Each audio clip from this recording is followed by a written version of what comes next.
absence of any kind of illness. However, the more relevant definition, I think, in today's world is one's own awareness of their strengths and their growth edges, as well as ways in which we can recognize these at the right moments and actually put them to use and work towards optimum health. I think it's essential at all ages, right? Each life stage brings with it different challenges, right? So what's essential is to recognize what the challenge for that particular life stage is. As a child, one of the big things is, how do I become independent? How do I become aware of what my strengths are, and how do I focus on them so that then I can create a career out of it, right? How do I learn how to have good relationships? Once you grow up and you are working, then it's about professionalism.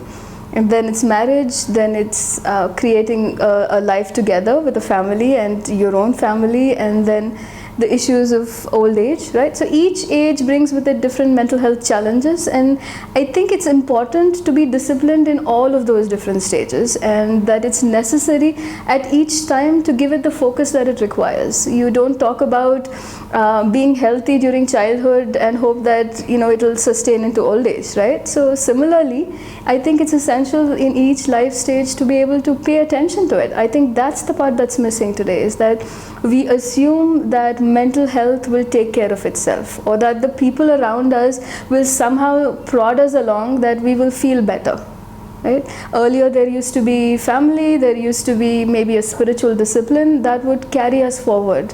But these days we are lacking all of those, and so I think there is a need to make it a more disciplined approach, and things are available for us today. I wish I could say yes, but I think we could do a lot more in that light. I think I am really appalled at how many suicides are occurring these days, particularly teenagers as well as young adults. It is really unfortunate, because they are the wealth of the country, and to invest some more towards them would actually be helpful. I think it would be essential to teach children to be a lot more tolerant towards ambiguity, teach them to be able to tolerate their frustration a little better, be courageous, like there is they don't know how to be vulnerable anymore, and be okay with that. So I think what's really essential is to teach them that this is an essential part of growing up, right? And that it's okay to have this happen to you, and that there are ways to come out of it. However, I think the society has moved in such a direction that we are moving more towards teaching them professional skills and teaching them to be better at knowing.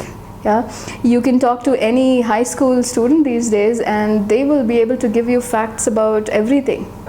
It's all at the tip of their fingertips, but if you ask them a few questions about their own self, I'm not too sure if they'll be able to answer that. I don't know if it's at the root of everything, and of course Gautam Buddha spoke about desire, yeah. So if we were trying to say it's expectation, I'm not too sure if I can say that, but I will say this. I will say that expectation is a big player. Right? I believe that it's either expectation that's coming from our own selves, that we have subconsciously picked up during our growing up, either through modeling or through unconscious messages that are told to us that you can never fail.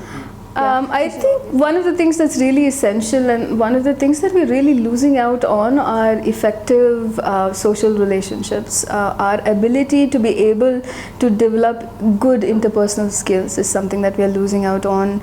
Everything becomes phone-based. We send a text and we assume that we're in a relationship, whereas that's not very sustaining during the downtimes. So I think one of the things that I would recommend is to go out there and have real relationships with people, right? I think the second one would be to maybe have an attitude of gratitude. I think we're moving more towards an idea of what we don't have, and so if there is some way in which we can begin to look at our own lives and say, this is what we have and how do we make the most of it, just a sense of building in that gratitude and awareness of the other, I think it's a fantastic initiative. My experience with this new breed of adolescents as well as young adults and young professionals is that they're a lot more comfortable typing away their concerns, their emotions, than actually having a face-to-face conversation. So I think it's a brilliant first step, and that you could catch things a lot earlier, right, and that help them